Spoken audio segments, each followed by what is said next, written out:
Podemos começar, né? O professor vai gravar, né? Ajeitar aqui para eu sair boa nessa gravação. Okay. Ai, meu Deus. Essa pandemia, né? A gente está em casa. Gente, boa tarde, né, a todas e a todos. Quero agradecer aí a oportunidade, né, da gente estar aqui nesse momento de estudos, né.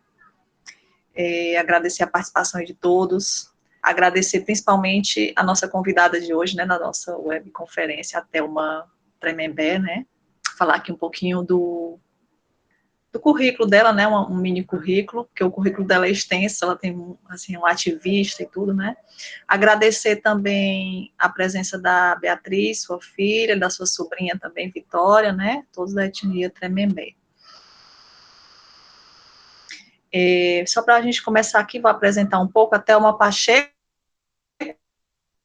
né, que é o nome dela, indígena da etnia Tremembé do Ceará, é escritora, Universidade Aberta, da Fundação Demócrito Rocha, aqui do Ceará, é artesã, ela faz produção de biojoias, que são lindíssimas, né, é palestrante, é ministrante de artesanato em escolas e outras instituições, quando convidada, é militante da causa indígena e da natureza. E, além disso, também ela trabalha, né, com a produção com a agricultura, né, familiar orgânica. Né, trabalha com feiras, também com 2 feiras, agora não, né, leitura como forma de resistência no YouTube, depois vou estar também aí num grupo bem seleto, né, e ainda minoria no nosso país, que é de mulheres escritoras e indígenas. Eu já passei essa lista para vocês também, que ela tinha me passado. A Thelma, ela é bastante, ela tem muito assédio aqui social, bastante solicitada pela não só daqui, mas do país, né? Tem outros eventos também no YouTube, que a gente pode também acessar, e vai ter vários eventos aí de artivistas, ela vai falar também um pouquinho disso lá na frente.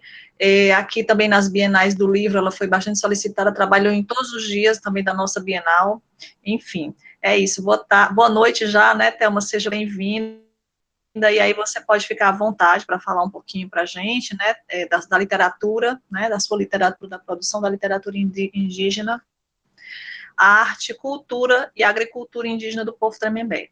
Seja muito bem-vinda. Obrigada pelo convite. Boa noite a todos, obrigada a todos que estão participando, que têm interesse na causa indígena. Bom, todos os espaços são importantes, que dirá esse espaço acadêmico, né, digamos assim.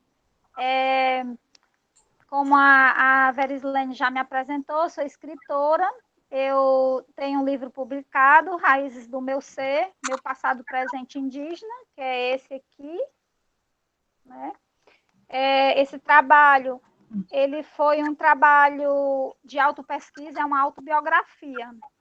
Eu uso a literatura como forma de resistência, né, para contar um pouco da nossa trajetória dos povos indígenas, através da minha história, né? Nesse livro eu conto como era o nosso território antes da invasão, descarto totalmente descobrimento e colonização, né? O que houve realmente, na minha concepção indígena, na minha opinião e no meu ver, foi uma invasão, né? Invasão dos nossos territórios. E eu fiz essa autopesquisa, ela demorou mais ou menos 2 anos e meio, foi um trabalho, né, individual, por isso eu não tenho recurso, ajuda de outras pessoas, né? Apoio da família e recursos próprios, foi assim que eu consegui lançar esse livro. Curioso, gente, assim, porque eu fiz essa pesquisa, né, durante esse período, levou quase 2 anos e meio, como eu falei, e quando eu estava com o livro todo pronto, a minha filha Beatriz é coautora do livro, ela participou de toda a produção do livro, e quando eu estava com ele pronto, eu achava, né, que estava pronto, cheguei até a imprimir um livro, e foi que eu descobri que realmente eu não tinha um livro, né? Porque o mundo da literatura era um mundo novo. Para ser realmente um livro, precisa de muitas coisas. Para ser realmente uma escritora, precisa de muitas coisas. Então, eu, mulher indígena, desconhecida, sem muito conhecimento nesse mundo realmente da literatura, né? Então, foi muito difícil, mas consegui, né? E esse livro, ele também acabou se tornando um livro de resistência feminina. Por quê? Porque eu conto como a minha cultura perpassa durante esses séculos até nos meados de 1800 até os dias atuais, né? Através das mulheres guerreiras. Como eu não podia citar todas, né, que são muitas guerreiras, então eu tinha que definir algumas. Então, eu cito a minha escanchavó, minha avó, minha mãe, eu e acaba na minha filha, né, que já segue meus passos também na militância indígena. E se quiserem fazer alguma pergunta, senão eu vou continuando. Pode continuar. Não sei Bom, se vocês então, querem. Não, pode continuar. No final a gente vai se faz a inscrição para a pergunta. ok. Então, né, quando eu concluí esse trabalho, que eu achava que já meu livro já estava pronto, aí realmente que meu livro começou a ser gerado, né, realmente. Eu participava na época que eu estava concluindo o livro do Fórum de Literatura do Estado do Ceará, né? E eu já fui para lá, curiosamente, assim, por uma acaso do destino, que eu não acredito em acaso, né? Um amigo meu, Kelsen Bravos, é um escritor aqui do Ceará muito conhecido, ele escreve contos infantis, né? E a esposa dele é tabajara. Ele ainda não achou o povo dele, mas a esposa dele e a filha são tabajara. E ele disse: vai haver uma reorganização do Fórum de Literatura, vá lá, minha amiga, ver como é que funciona. E eu disse para ele: mas meu amigo, o que, é que o indígena vai fazer no Fórum de Literatura? Aí ele falou assim: tocou no meu coração, vá lá ver. E fui. Quando eu cheguei lá, aí eu descobri, né, com os estudos que estavam sendo feitos, que não havia menção nos editais de indígenas, negros, quilombolas, LGBTs, comunidades ribeirinhas e pessoas com algum tipo de acessibilidade, né? Então, isso começou a me intrigar, né? Aí eu disse, então, agora eu sei por que eu vim parar aqui no Fórum de Literatura, né? E comecei a dialogar com as outras pessoas que acabaram fazendo parte do comitê também, e a gente chegou num acordo, eles apoiaram, né, que deveria sim haver especificação dos povos indígenas, negros, quilombolas, e isso foi uma conquista nossa, né, dentro do FLEC. Se você vê os editais anteriores a 2018, não vai ter essas menções específicas, né? Após 2018, já vai ter, todos os editais já vem especificado, né? Enfim, então eu procurei este mesmo amigo e perguntei para ele, né, como aqui tem poucos escritores aqui no Ceará, com trabalhos individuais, né? Tem muitos feitos dentro das escolas, formações de professores, né? Mas trabalhos individuais tem eu, a Aurita Tabajara, muito pouco, né? Então, assim, ele falou, minha amiga, vai começar agora. A primeira coisa que você vai precisar é de um diagramador. Então, comecei aquele processo, né? Vem diagramador, vem um revisor de texto, vem o prefácio, a apresentação, o índice. Nem isso eu não tinha feito, eu tinha só escrito a minha história, né? E aí foram todos esses detalhes, procurar uma editora que aceitasse a minha história, né? Que acreditasse no meu trabalho e me desse um ISBN. Enfim, tudo foi a primeira tiragem do meu livro, ela foi feita exclusivamente para o meu povo, né? Foi 7 de setembro, também foi uma data escolhida, porque nós temos a Marcha pela Educação Diferenciada do Povo Tremembé. todo 7 de setembro, enquanto a marcha civil, nós marchamos pela nossa educação diferenciada. Então, eu queria muito que tivesse sido nessa data, e consegui. A primeira editora foi a editora Aprender, né? Ela me presenteou com essa pequena tiragem que foi feita, exclusiva só para o meu povo.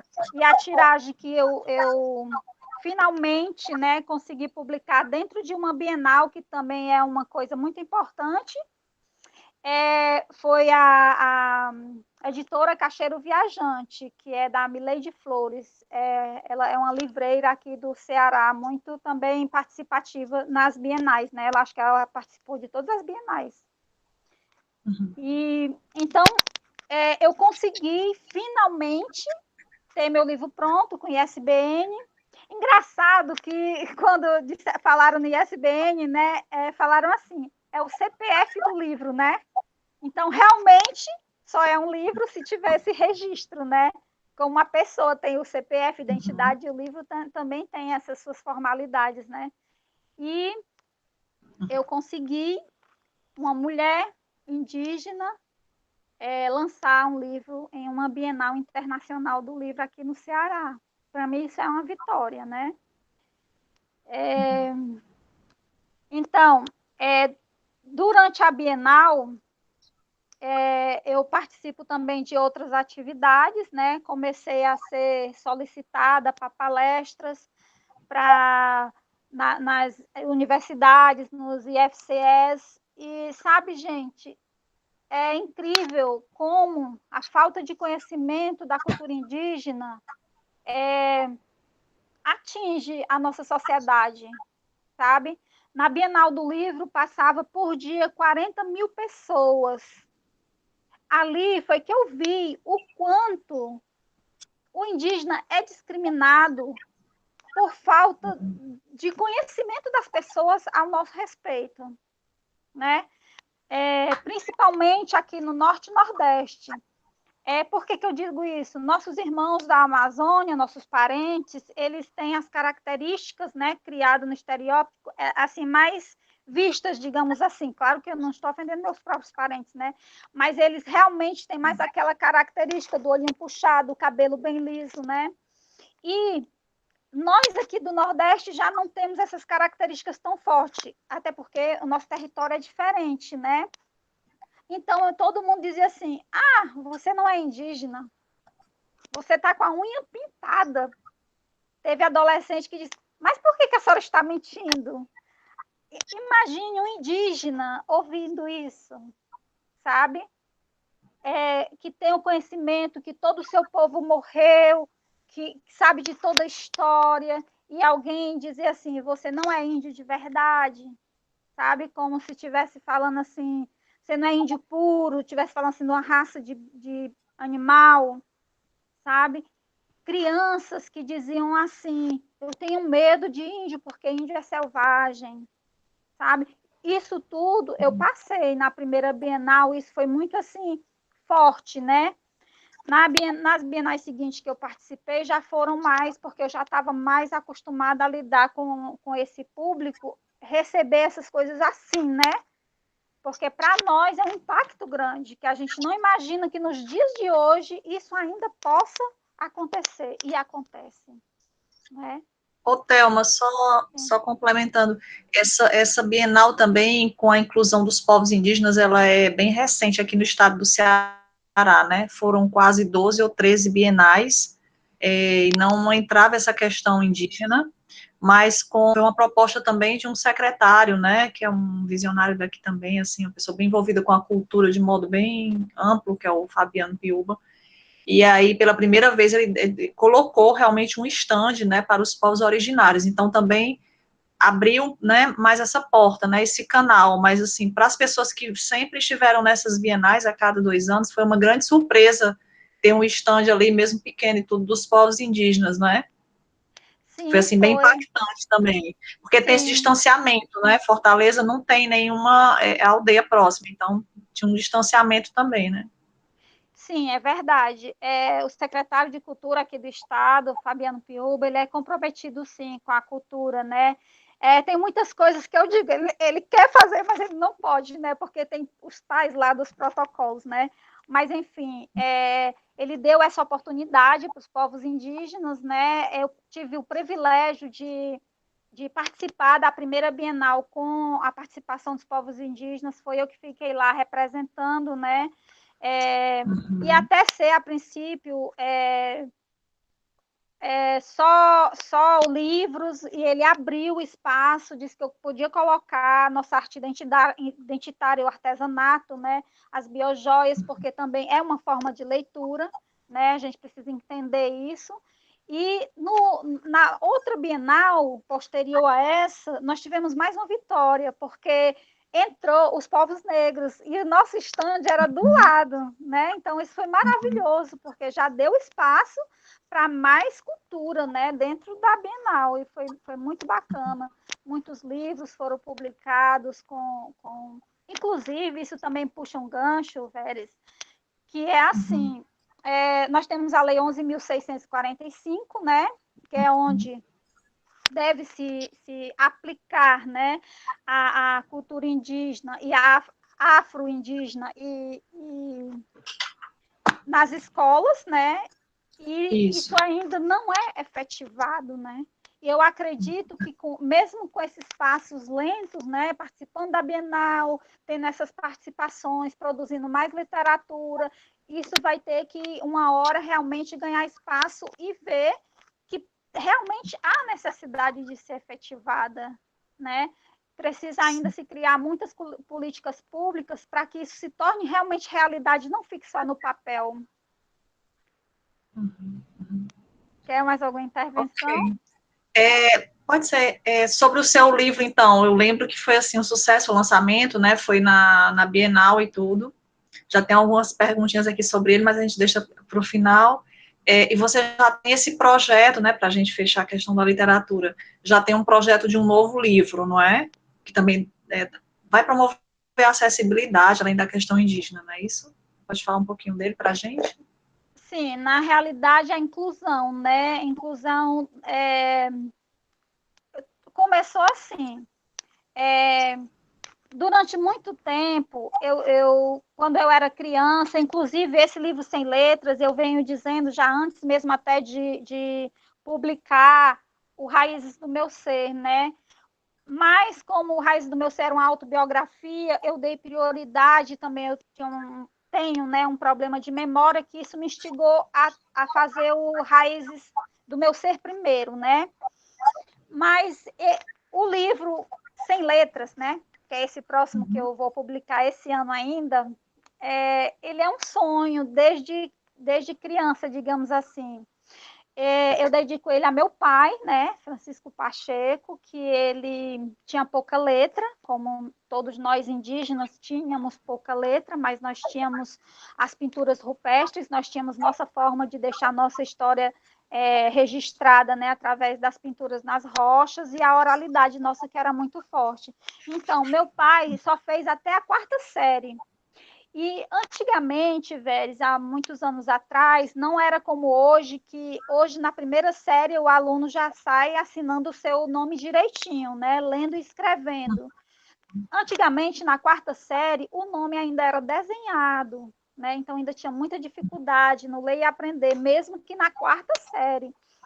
Enfim, meu pai tinha pouca leitura e eu começava a observar que todas as pessoas que pegavam um livro que não sabia ler, as pessoas mais velhas ou que tinham alguma dificuldade, ficava folheando os livros, né, para ver se tinha figuras, para saber do que se tratava aquele livro, né?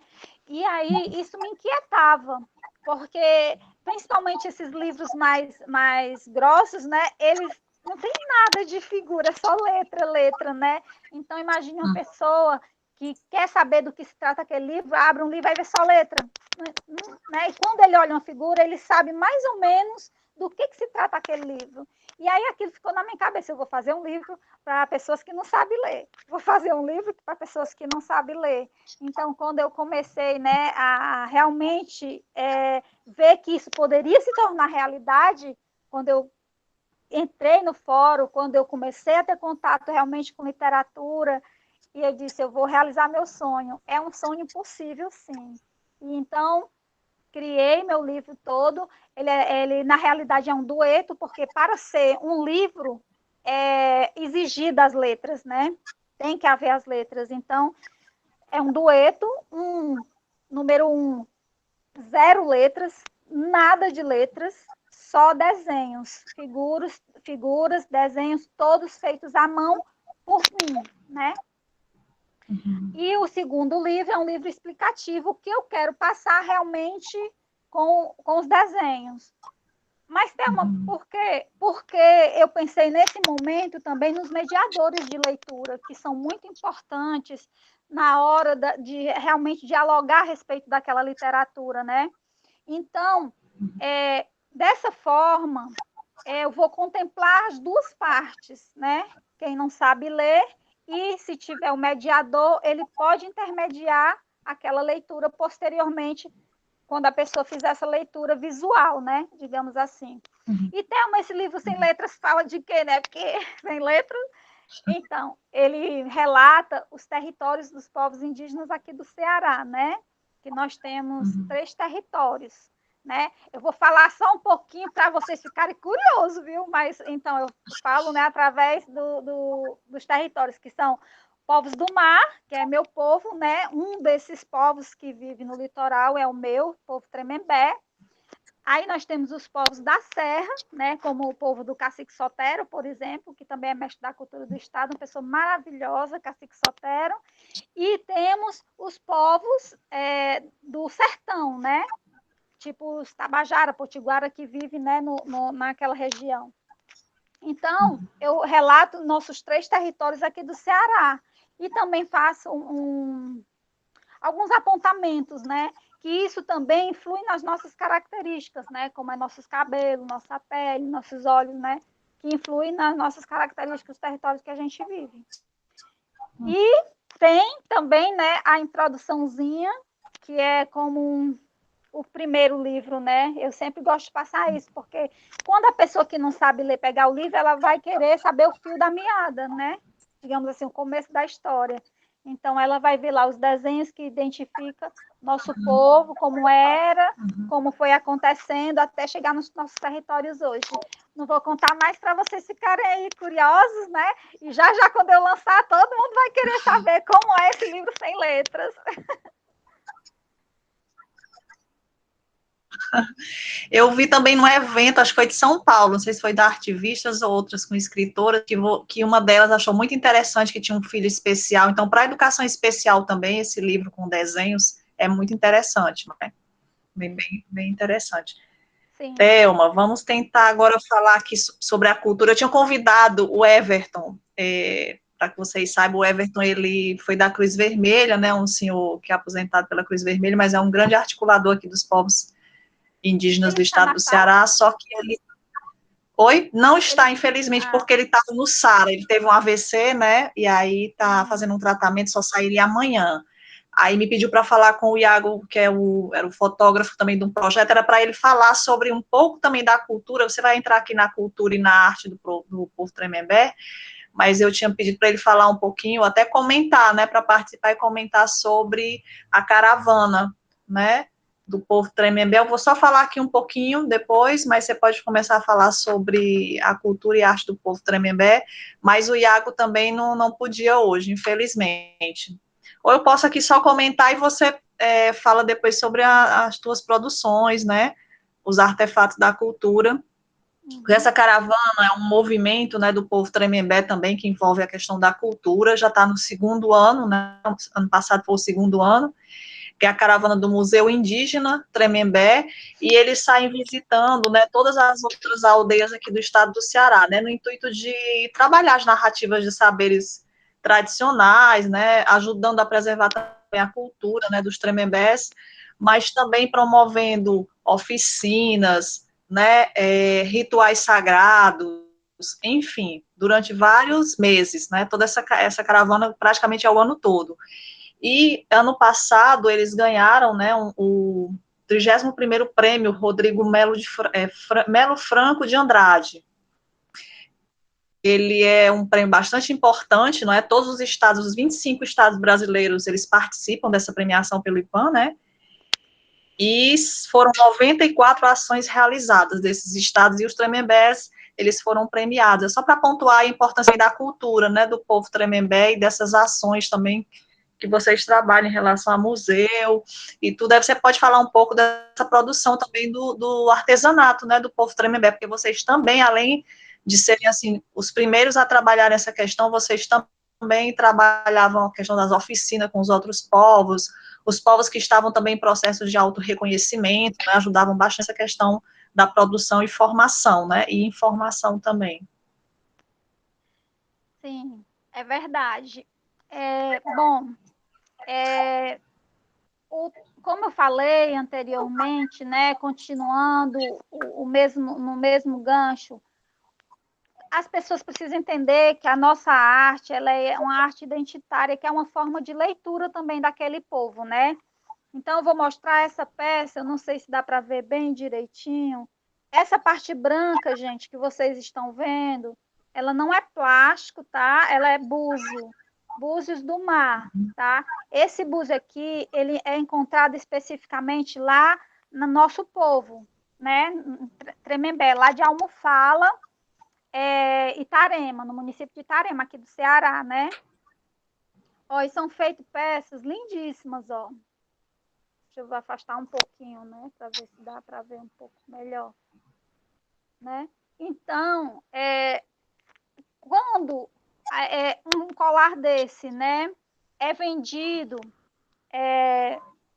ele leva a identidade do povo Tremembé, porque quem conhece já nosso povo, vê esse búziozinho, aí vai dizer assim, esse colar aqui é Tremembé, esse colar aqui, esse búziozinho é lá da praia de Almofala. Então, sabe, né? Esse búzio aqui, nós temos um segredo com ele. Na realidade, ele não é essa cor, tá? É um processo que ele passa. Ele é marronzinho, a gente consegue esse tom branquinho e arroseado, né? A pioneira que trabalha muito se chama a Dona Expedita. Ela tem mais de 90 anos, ela não usa óculos, ela consegue colocar, aqui é fio de nylon, quem conhece fio de nylon sabe que é transparente, ela consegue colocar nessas continhas aqui, ó, de búzio, tá? Desses búziozinhos. Ele é aberto de um lado, ele é uma conchinha assim, redondinha, porque não dá para ver bem na imagem, mas ele é uma conchinha assim, um lado é aberto, o outro é fechado.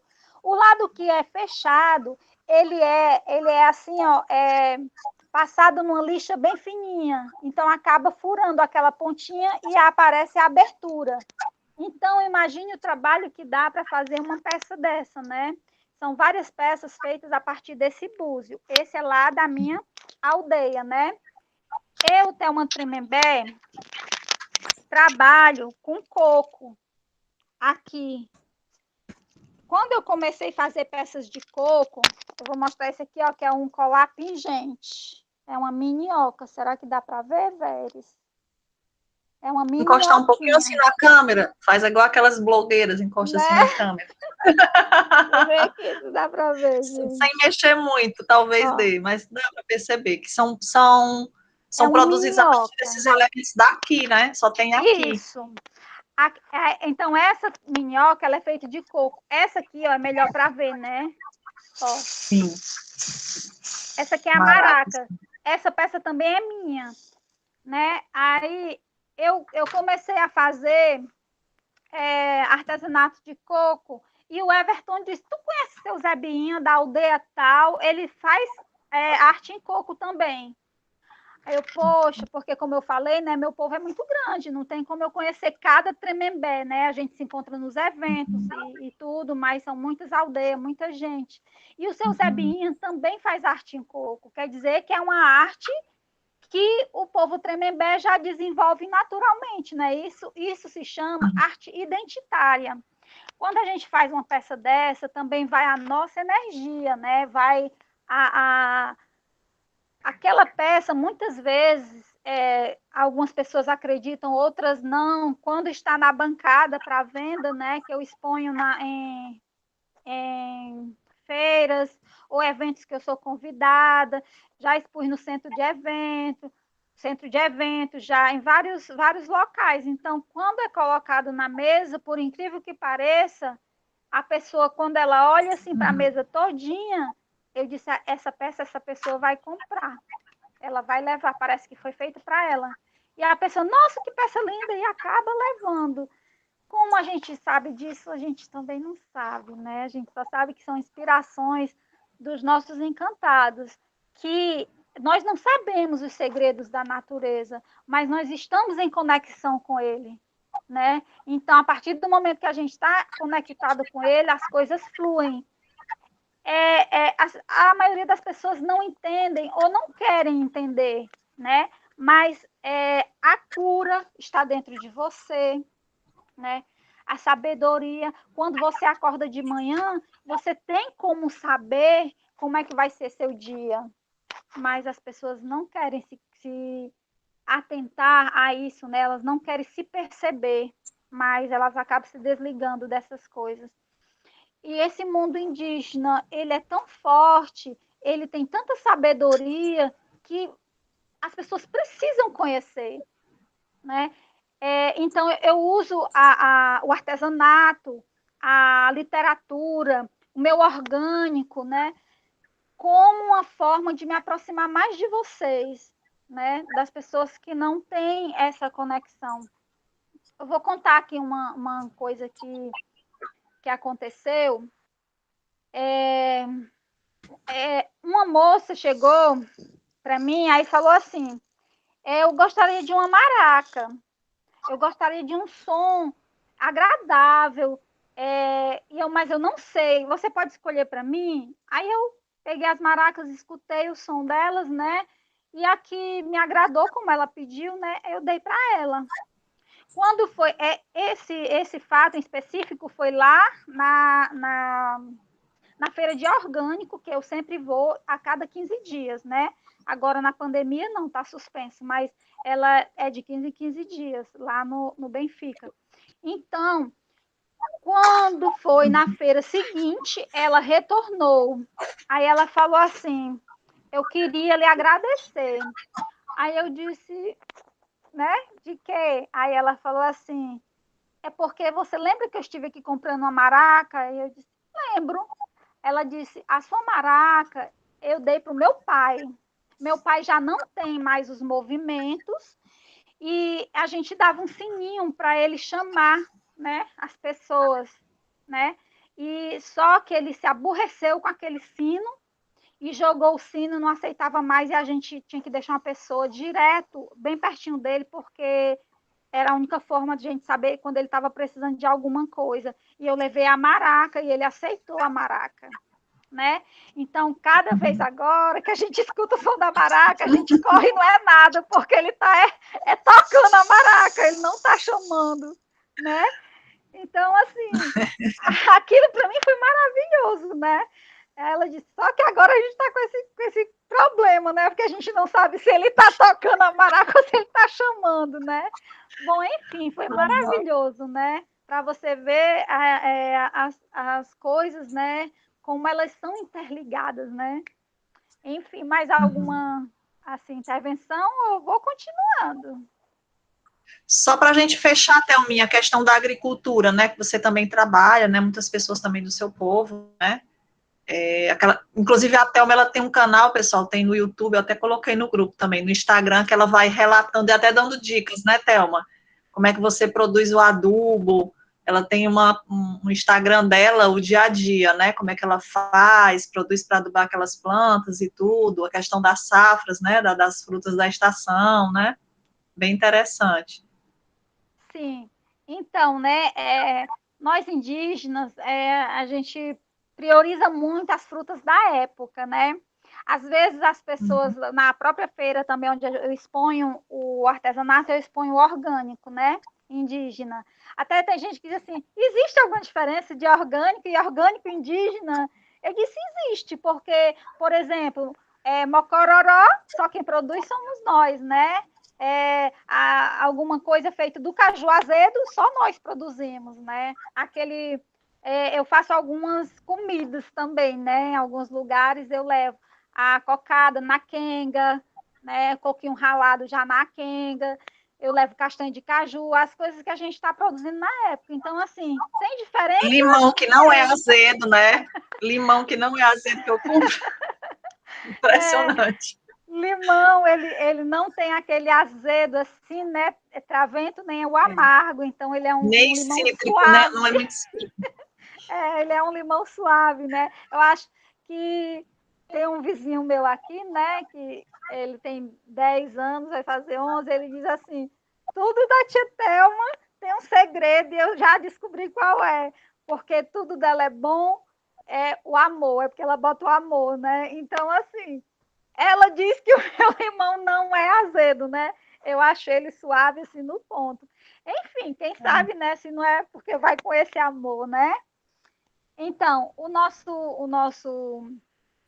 como é que a gente produz, né? As plantas e cuida delas, né? Eu, em cada época, antes de começar aquela safra, a gente tem que fazer uma limpeza, né? Embaixo, por quê? Porque quando tem muita folha, tem muito fungo, então você tem que recolher tudo, colocar no pé e cobrir com areia, né? Você faz isso porque para não ficar espalhada, né? Para aquela vitamina que tem lá nos orgânicos lá e tudo para a planta, né? Eu tenho uma compostagem também, né? Que a gente faz, onde a gente coloca tudo em um lugar específico, é resto de alimento, cascas, folha, casquinha de ovo, tudo a gente coloca na compostagem. E aí, com 2 anos, mas tem que esperar 2 anos. Sim, tem que esperar, né? Vai mexendo ela, vai manejando, e aí ela vai ficando bem. Quanto mais tempo passa, mais ela vai ficar forte, né? Então a gente aduba com a compostagem, né? E faz também essa limpeza, onde já o que junta ali ao redor já fica também adubando a própria planta, né? E então, assim, cada safra tem as suas peculiaridades. Não sai agora, né? Tem as suas particularidades, vou mudar a palavra. Então, cada safra, né, tem que ter aquele cuidado. Na época do caju, por exemplo, né, a gente tem. Gente, será que todo mundo aí concorda que a fruta é a castanha? Porque diz que a fruta é a castanha, né? Eu ainda tenho essa É, dúvida, acredita? Eu acho que acho a que são os fruta. dois, que são maravilhosos. Isso. Eu também, uma vez Mas eu entrei. na ciência diz que é a castanha, não é? Na ciência Ok. diz. Mas vamos pensar, né? Comigo, eu entrei no questionamento uma vez, vou botar vocês para pensar também. Porque se é a castanha, então por que que o morango também não é? O morango também, a semente dele é externa, sabia? Aqueles carocinhos bem miudinhos que tem no morango também é. Então deveria ser a castanha do morango, né? Enfim, na época do caju, a gente produz várias coisas, é uma safra que é excelente. Por quê? Tem o caju, que faz doce, né? Faz suco, faz compota, e faz mocororó, faz cajuína, né? Então, muita coisa só do caju, né? Embora não seja a fruta. Aí vem a fruta, a castanha, né?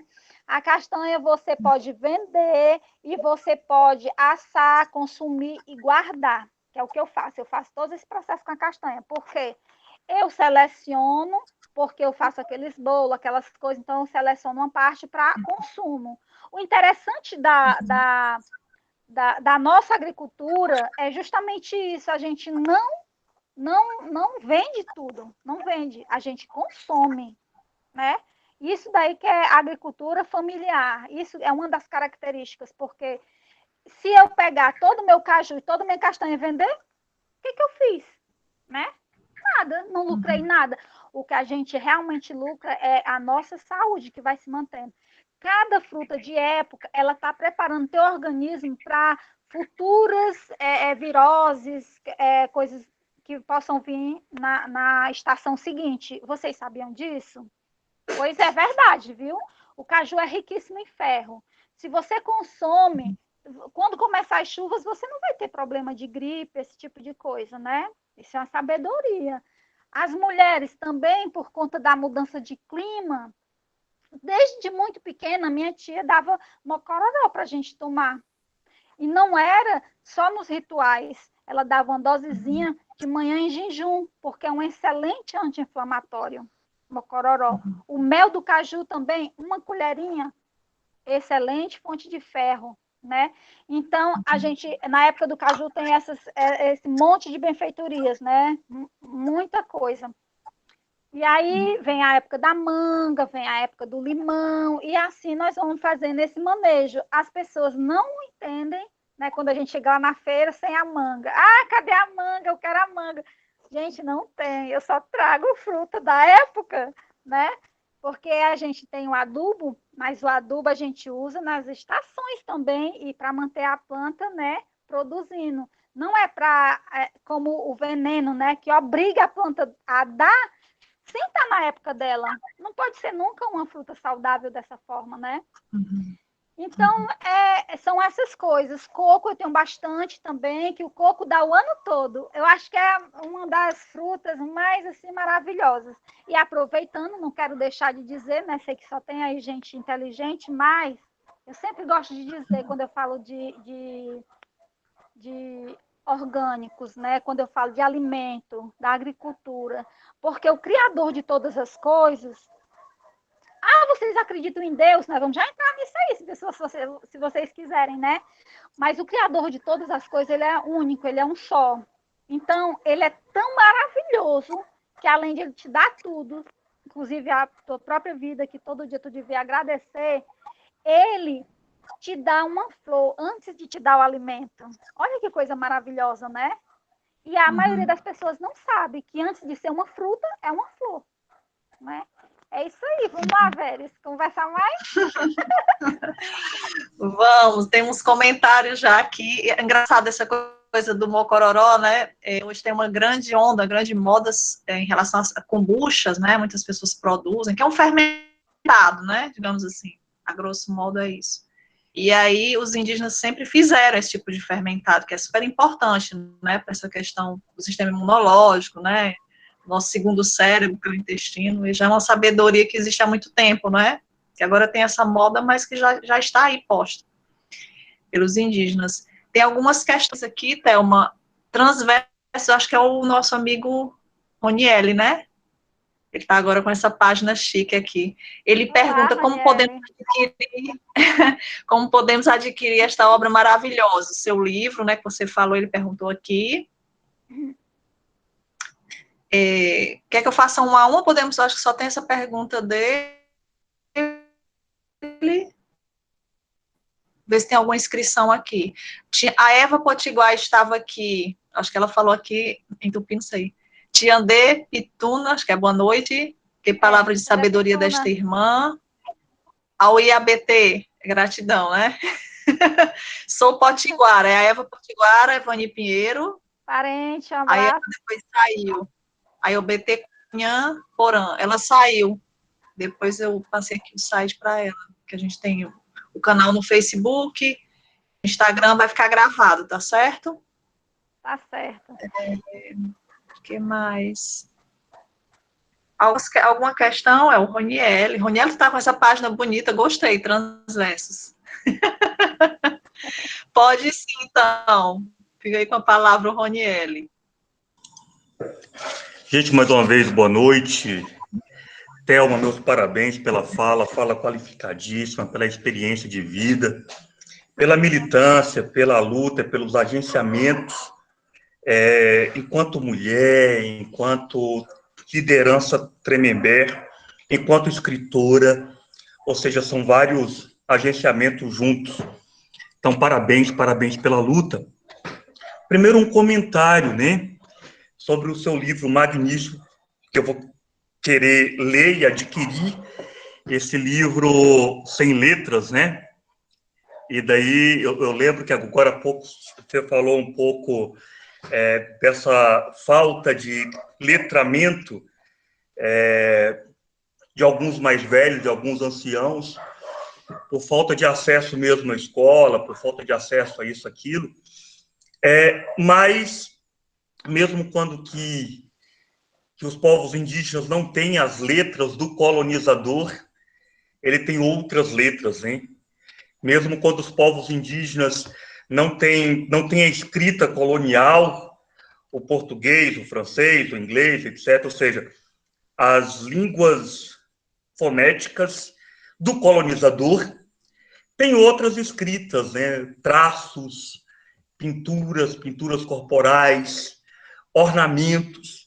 Tudo isso são escritas que somente entrando no mundo daquela cultura para a gente compreender o que aquela escrita está dizendo, o tempo todo dizendo e redizendo. Então, mais uma vez, meus parabéns, tanto pela escrita do livro, dos livros, como pela escrita cultural que você tem. E gostaria de saber, já que você nos deu agora há pouco uma aula de medicina tradicional, uma aula também de etnomedicina, né? Uma aula sobre etnobotânica também, para que serve cada planta, mas não serve cada planta com um método, com, enfim, algo dos brancos, né? Mas para que serve cada planta na cultura do seu povo, né? Então, isso aí, algo maravilhoso.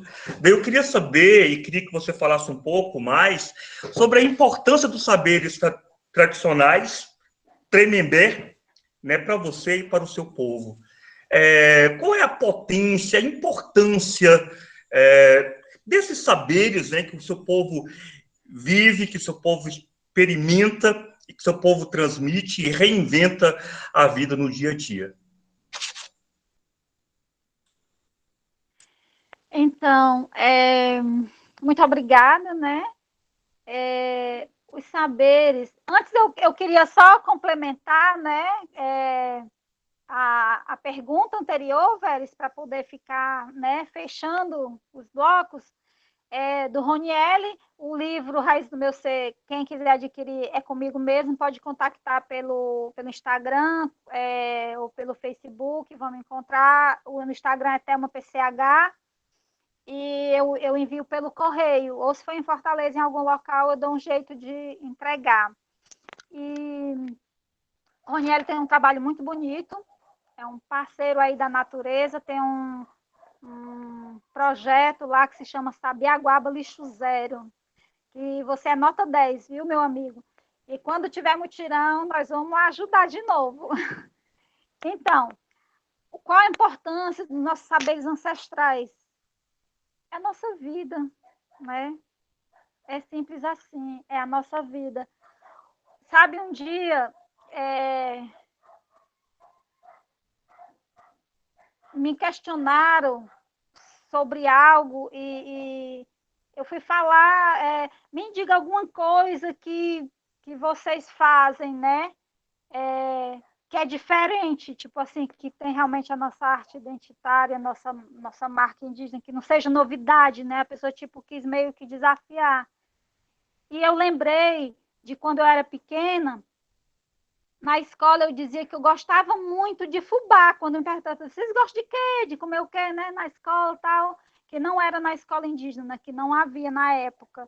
E eu dizia assim, eu gosto de fubá, torrado com areia no caco, né? Aí disse, vai, meu Deus, come fubá com areia, né?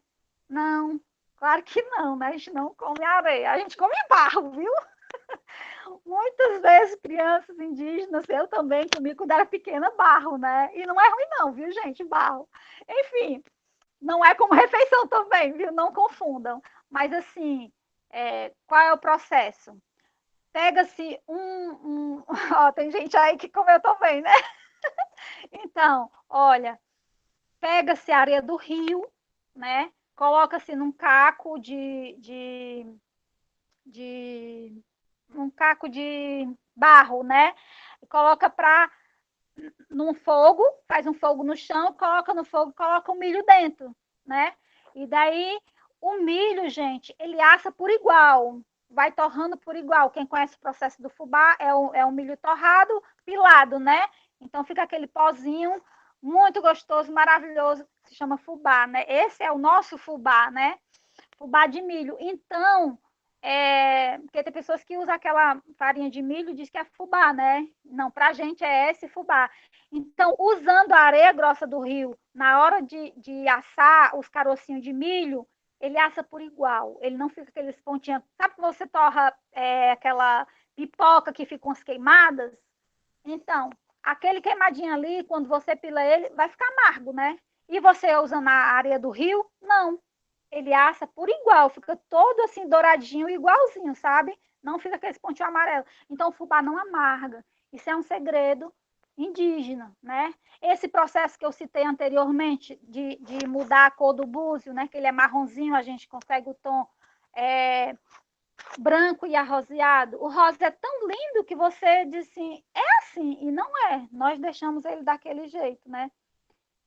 Então, gente, esses saberes e muito mais que vocês não sabem, né? Mas está tudo em nós. Então, a importância desses saberes, eu não tenho como medir nem como explicar, porque ele simplesmente faz parte de nós, né? Cada vez que um tronco velho, uma pessoa mais velha fala, a gente arregala os ouvidos, porque dali sai sabedoria, né? Então, assim, a dona Rita, que é uma liderança, né, da saúde lá, saúde tradicional, né? Lá da Varjota, não, da Batedeira, a aldeia dela na Batedeira. Ela diz que aquela gota que cai do orvalho, ela é milagrosa, porque ela já curou várias pessoas com aquela gota de orvalho, apanhada na madrugada. O meu pajé faz o pajé Luiz Caboclo, que também é mestre da cultura, que eu acho que a gente devia abordar um pouquinho também, depois, velho, falar um pouco dos mestres da cultura. Ele faz o próprio rapé dele. Toda hora, em qualquer evento que você encontrar, pajé, Luiz Caboclo, do povo Tremembé, se você disser assim, pajé tem rapé aí? Ele tem. Ele tem. Ele faz o rapé dele. Ele diz que quando a gente for colher alguma planta para usar como remédio, além da permissão que a gente tem que pedir, explicar para a planta por que você está mutilando ela, por que você está arrancando as folhinhas dela, dizer para que você vai usar. Além disso, você não deve escolher plantas que estão na beira da estrada ouvindo fofoca. Sabe? Ele disse que essas plantas que escutam muita fofoca também estão contaminadas. Quer dizer, o que ele quer dizer? Quanto mais dentro da mata a planta estiver, mais sagrada, mais pura ela vai estar. Porque nós, os seres humanos, infelizmente, contaminamos as plantas, né? Às vezes com grosseria, às vezes com... Enfim, né? Não preciso dizer como é que está a humanidade hoje, né, gente? Está um caso sério. Mas, enfim, são muitos saberes. O meu cacique, João Venâncio, quando ele abre a boca, você fica assim, poxa, como é que sai tanta coisa daí, sabe? A gente fica assim... Ele lidera, gente, quase 6.000 pessoas. E nosso povo obedece, viu? Cacique João Venâncio é respeitado tanto pelo nosso povo, como as demais etnias do estado, que temos 14, né? A Veslane sabe disso. Reconhecido, temos outros povos também em reconhecimento. O povo Carão está aí, eu acho que ele até já está reconhecido. O povo Quixelô. Mas, enfim, todas as etnias conhecem Cacique João Venâncio. Pajé Luiz Caboclo, tem o respeito, né? E quando ele abre a boca para falar, seja dentro da nossa aldeia, seja fora, todo mundo fica com os ouvidos regados. Ele fala uma coisa muito interessante. Se uma pessoa diz assim para ele, mas descendente de índio não é índio, né? Aí diz assim, você já viu um pé de caju da manga? Simples nessa maneira de explicar? Não, um pé de caju dá caju. E você já viu um pé de caju, uma safra da caju e outra manga? Não, também não, né? O pé de caju nasce dando caju, morre dando caju. Então, nós somos indígenas, nós temos raízes indígenas, né? Na realidade, eu gostaria também, já que a gente entrou nessa questão do indígena, né, esclarecer que isso é uma inquietação, que sempre as pessoas ficam dizendo agora nas redes sociais, o certo é índio, indígena ou povo originário, né? Gente, nós somos povos originários do Brasil. O correto para vocês nos fortalecer é isso, vocês chamarem povos originários. Nós aceitamos povos indígenas, nós aceitamos até ser chamados de índio, mas porque nós sabemos que as pessoas não sabem da história, né? Porque todo mundo sabe que índio foi um nome lá dado pelo invasor, porque diz que ele errou o caminho e tal, e etc. Aquela história lá, né? Gente, vamos pesquisar, vamos estudar sobre os indígenas. Como é que você realmente sabe que a pessoa é indígena? Você sabe quando você pergunta qual é o seu povo? Onde é que qual é a região do seu povo? Né? Quem são as lideranças? O que, é que vocês fazem lá? Né? Então, esse tipo de pergunta, qual é seu cacique? Quem é seu cacique? O pajé, né? Então, assim você consegue identificar um indígena. Bom, e daí tem outros, voltando lá para os nossos saberes, né? Tem muito, gente. Eu posso passar a noite toda aqui conversando sobre os nossos saberes. Agora, que é uma coisa curiosa, lembra que eu falei lá do meu vizinho, né? Ele diz assim, ó, que agora teve a segunda onda, né, do Covid, né? E eu gosto muito de chá, né? Aí, eu não sei qual chá que dá certo, né? Digamos assim, porque eu gosto de todos, né? Então, eu sou suspeita a falar. Se disser assim, qual é o chá que tu toma para isso? Eu digo, eu não sei, porque eu tomo todos. Então, eu acho que a minha técnica é a melhor que tem, porque eu tomo, cada dia da semana eu tomo um diferente, então já vou cuidando de várias coisas, né? Ao mesmo tempo, digamos assim. Eu tomo de chá de laranja, de folha de laranja, eu tomo de capim-santo, eu tomo de cidreira, eu tomo de colônia, eu tomo de erva doce, eu vou tomando, sabe, todo dia um diferente. E assim eu acho que fica tudo, ó, equilibrado, né? E esse meu vizinho, voltando lá, ele é meu parceiro no chá. Quando ele sente o cheiro do chá, então tá fazendo chá. Vou lá. Aí ele vem e toma uma xícara de chá comigo. Todo mundo diz, menino, parece um velhinho para gostar de chá. Mas não é. É porque ele vai também pegando, que isso que é interessante, né? Ele vê eu tomando, ele experimentou, ele viu que é bom e ele gosta também, né? Então, se você criar esses hábitos na criança, ela vai gostar também. Vai lá, quer fazer uma intervenção, Véris? Eu não falo direto.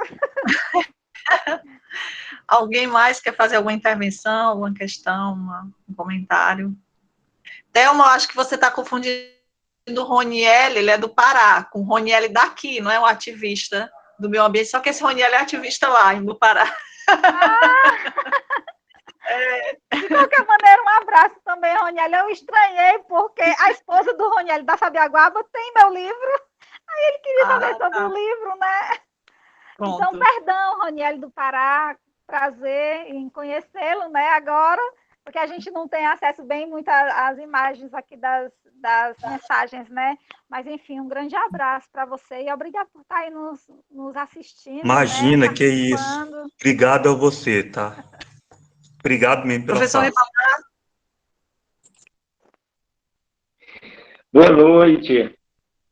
Boa noite a todas e a todos, né? Presentes. Boa noite novamente. Pois é.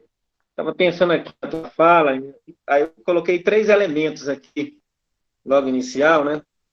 Que é essa contínua violência, né? De ser índio, né?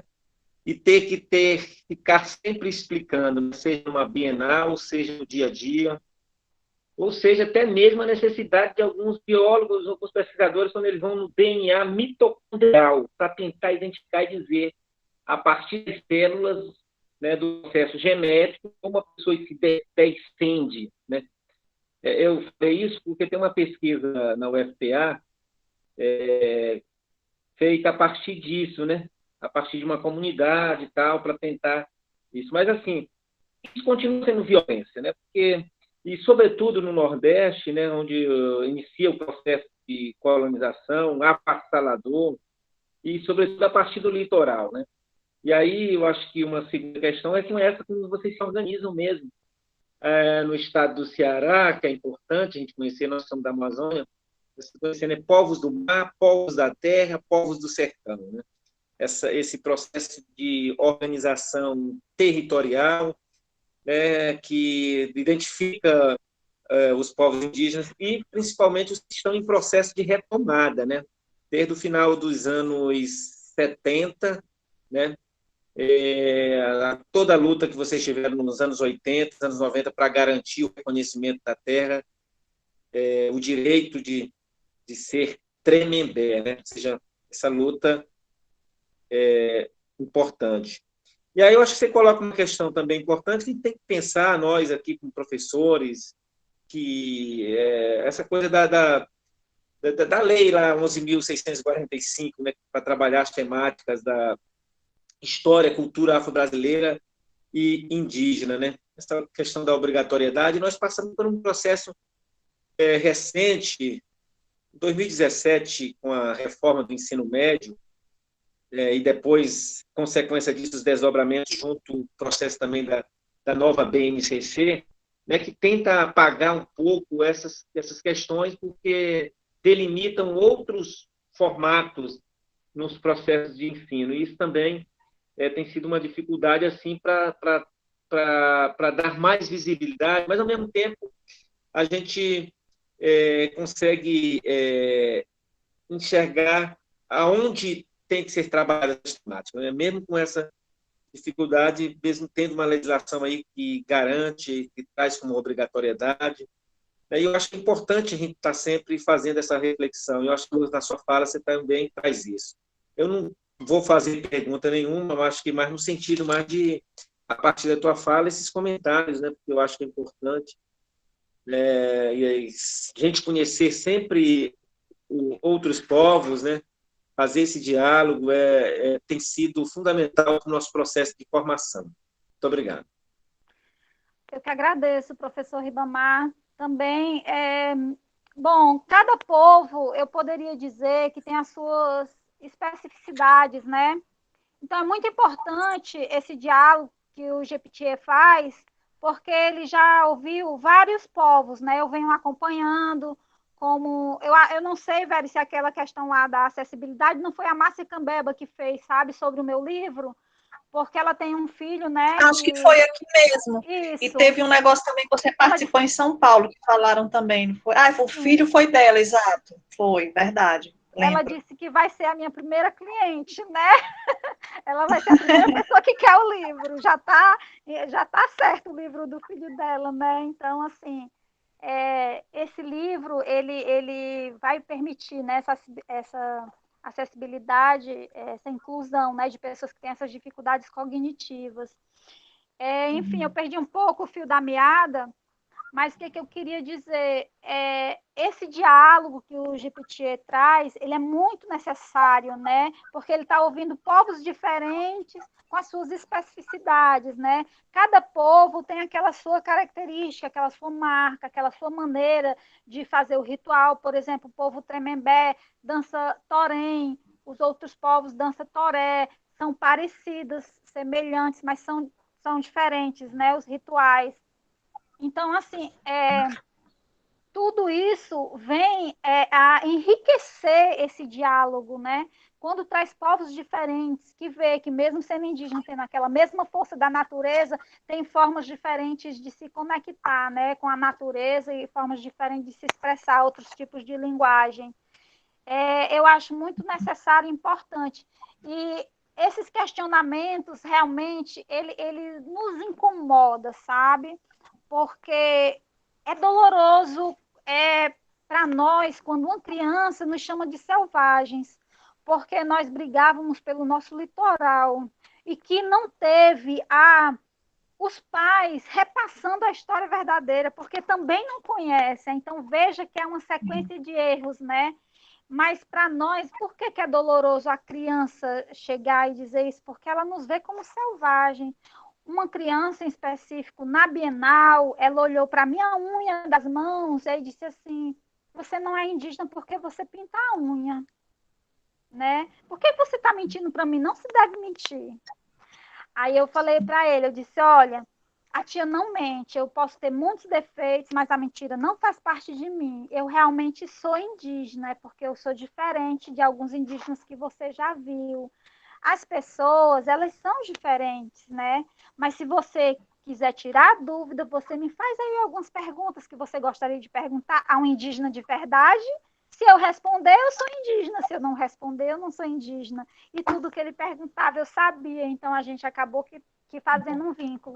Isso muito importante também, que eu queria frisar, Veres, veio um amigo meu. Hoje nós somos amigos, né? Ele veio na primeira Bienal, há 4 anos atrás, que esse ano era para ter novamente, né? E por conta da pandemia, não sei se vai haver. Ele é de Portugal, não, ele é da Espanha, ele é um jornalista da Espanha, é o Abad, o nome dele, o sobrenome eu não lembro.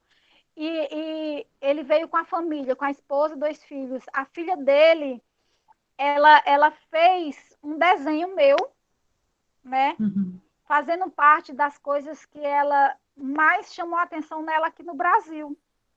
E eu nem sou lá da Amazônia, né, parente? Aí, assim, ela levou daqui uma imagem indígena. Ela não se importava de onde eu era, ela se importava que era um indígena que ela tinha conhecido, né? E aí ela fez um desenho, até cheguei a postar, depois ela colocou, acho que foi a praia de Canoa Quebrada, uma praia belíssima que a gente tem aqui no Ceará, algumas coisas ela colocou lá, porque chamou a atenção dela, né? E isso repercutiu, ficou uma amizade. Posteriormente ele me chamou para fazer uma entrevista comigo. É, a gente falou também sobre a pandemia. Então, isso foram vínculos que foram feitos lá, nessa Bienal. Se nós não tivéssemos participado dessa Bienal, isso não teria acontecido, não é verdade? Como muitos frutos que houve. Então, todo diálogo, todo espaço é importante para nós indígenas, né? E eu gostaria de falar um pouquinho, né, já que nós estamos aí entre professores, já houve aquele outro estudo, né, sobre o meu povo, mas eu queria contar o jeito que eu vejo a história da educação do meu povo, sabe? Tudo aconteceu. Você já fez, lembra, né, Veres, que houve até com o professor Sim, Babi Fonteles e tudo, então. sim, sim. Mas eu queria contar É que nos repetir, a gente fez já sobre a educação, né, do povo Tremembé. educação diferenciada. Então, como é que Isso. começou? Veja que coisa linda. As nossas crianças saíam da aldeia para ir para a escola, né, convencional. Então, sempre voltava a criança. Era descalço, porque está descalço, porque está atrasado, porque está com calção, não está de calça, porque a blusa está assim, porque está sujo, porque não sei o quê. Sempre tinha uma coisa para voltar as crianças indígenas, e elas voltavam chorando. E elas geralmente passam no terreiro do cacique. Quem conhece nossa aldeia sabe que a casa do cacique é do lado da escola atual. Então, ela é um espaço, assim, né, realmente coletivo, que muitas pessoas passam por ali. As irmãs do cacique, a família, todo mundo ali na aldeia, tudo pertinho, né? Então, assim... É quase a ele, entrada, né? É praticamente na entrada. isso. Aí, ele disse, a partir de hoje não vai mais ninguém. Isso há muitos anos atrás, né? Não vai mais ninguém para a escola, nenhuma criança vai. Aquilo cortava o coração dele quando ele via a criança voltando, né? Chorando, porque até tinha medo, né? Porque de dizer, eu voltei de novo, né? Da escola, mais uma vez, né? Que se repetia, se repetia. Ele disse, não vai mais nenhum, porque o cacique é assim. Ele não é totalmente daí que vem a sabedoria de um cacique. Ele não dizia assim, foi para a escola e voltou. Não, ele dizia, por que você voltou da escola? Então, a criança ia explicar por quê, né? Ele dava oportunidade da criança, como hoje. Ele não tem nenhuma decisão se ele não escuta os 2 lados. Isso é sabedoria. Se talvez nossos governantes usassem um pouquinho dessa sabedoria, né? De ouvir os 2 lados, enfim. Aí, disse, Raimundinha, Digé, João Filho, que eram os filhos dele, irmãos, né? Vocês vão ensinar às nossas crianças. Aí, mas nós não somos professores, não importa. O que sabe fazer de 1 até 10, ensina de 1 até 10. Sabe escrever 2 palavras, ensinar 2 palavras. Então, tudo o que eles sabiam, né, passaram para as crianças, né? E assim nasceu a primeira escola Tremembé, Alegria do Mar, né? Que foi aquela história lá que o professor Babi Fonteles fez um trabalho magnífico, né? Então, ele entrou posteriormente, aí a nossa escola foi crescendo, crescendo, crescendo. Agora, veja que maravilha, né? Nossa escola na beira da praia, ao ar livre, naquela barraquinha de palha, com aquele vento batendo. Quem não ia gostar de uma escola dessa, né? Maravilhosa. Então, dessa forma aí, a nossa escola foi crescendo, então precisou de quê? De gestão escolar, né? Precisava de magistério e depois de gestão escolar. E aí houve o MIT, que foi esse projeto que o Babi Fonteles, né, acabou nos ajudando lá e tudo, e foi crescendo, crescendo. Formação, houve o MIT, né, formação, que é Magistério Indígena Tremembé, para professores. E futuramente, né, olha que já tem gente com colação de grau e tudo, o MITs, né, que é Magistério Indígena Tremembé a nível superior. Então, veja que esse processo aí, então, por isso que nós, Povo Tremembé, todo ano temos aquela marcha, né? Durante esse processo aí aconteceu... Tá todo mundo me ouvindo bem? Tá? Sim. Então, durante esse processo aí aconteceu uma coisa intrigante. A universidade, quando começou a ter essas formações, aí começou a intervir, né? Porque estava se transformando realmente numa escola, né? Formalizada, digamos assim. Então, aí começaram novos embates, porque eles queriam que a nossa escola fosse igual à escola que os nossos alunos já tinham saído. Olha aí, que confusão, né? Que deu. Se já saíram da escola convencional, aí queria que nós voltássemos àquele mesmo formato, porque se transformou em escola, né? Então, aí começa os embates do meu cacique, do meu pajé, com a SEDUC aqui do Ceará, para que realmente seja cumprido a lei de autonomia indígena, né? Onde diz que nós temos direito à nossa educação diferenciada, né? E aconteceu outra coisa que eu gosto sempre de frisar, porque aí veio um fruto maravilhoso, que eles começaram a indagar que precisava de outros professores com as formações, né, tal, das outras matérias, português, matemática e tal. Aí eles disseram assim, não, mas eu vou pedir os professores que a gente precisa, o meu cacique e o meu pajé. E pediram, né, professores que tivessem saberes da terra, do mar e do céu, né? E aí eles disseram, não existe, não existe. E o meu cacique, meu pai já disse, existe? Não existe, existe, está aqui nós.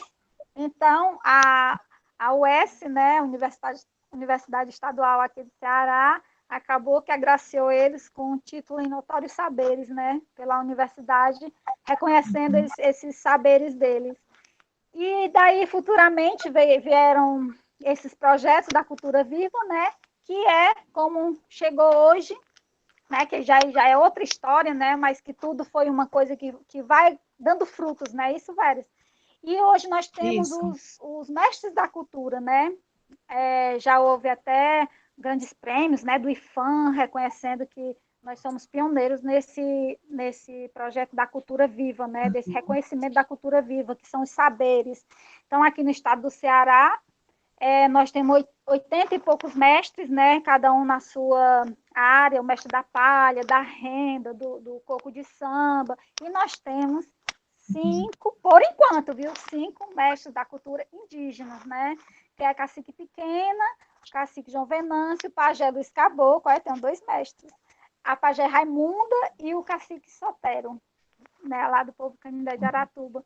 Então, assim, isso tudo são conquistas, porque outra coisa que eu não quero deixar de falar, que essas conquistas, gente, só se dá porque algumas pessoas vão em busca, né?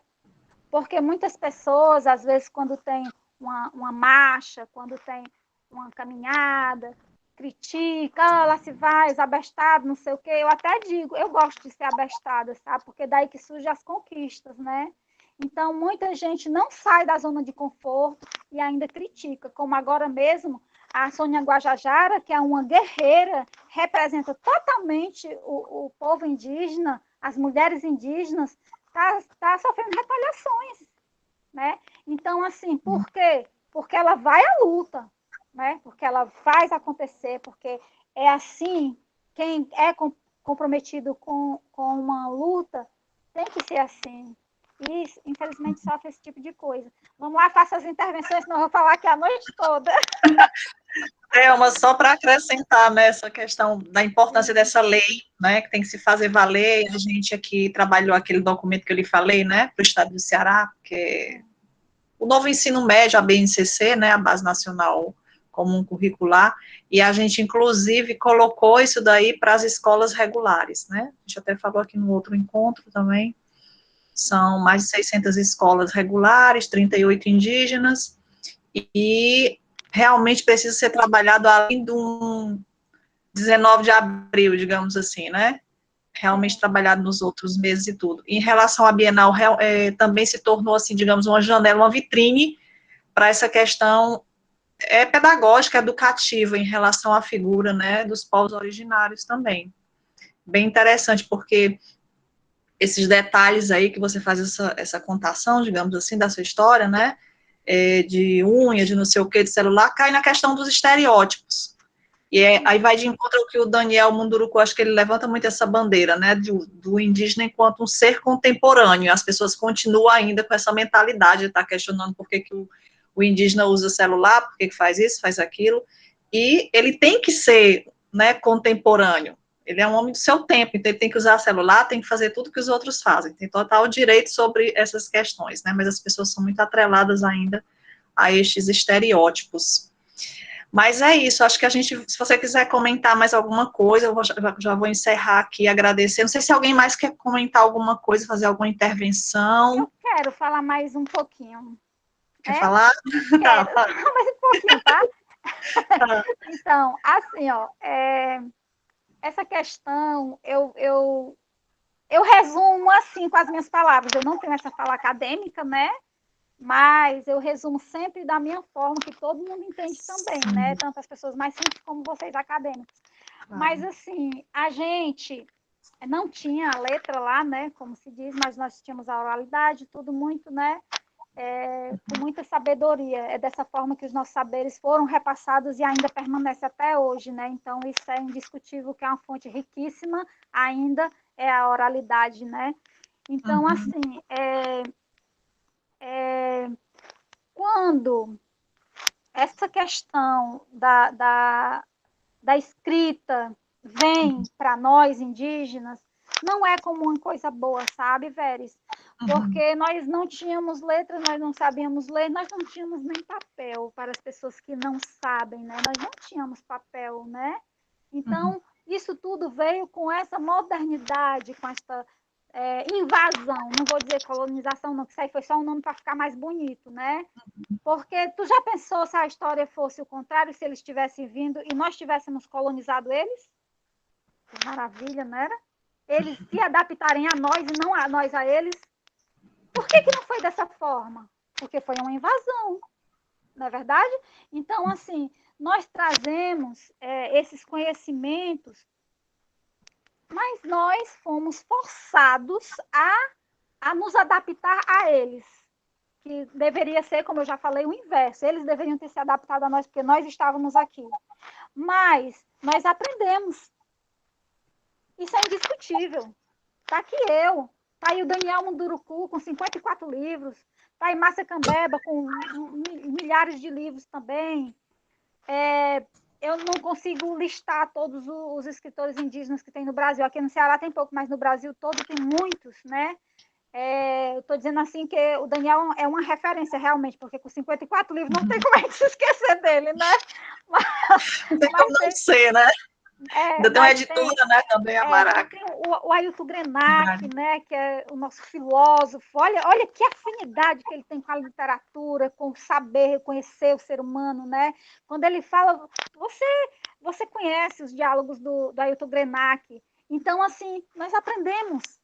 Daniel aprendeu, Aí o Tugenac aprendeu, Thelma também aprendeu, a Aurita aprendeu, meus parentes aprenderam, todo mundo aprendeu, gente. Então, por que o indígena não pode, né? Ter um celular, não pode ter um livro, não pode ser escritor? Pode, nós aprendemos. E o tiro saiu pela culatra. Porque agora nós temos a tal letra para fazer nossos direitos valerem. Para nos ajudar, pelo menos, a corrigir um pouco dessas injustiças que tem aí. Porque com uma simples canetada, Veres, eles destroem povos.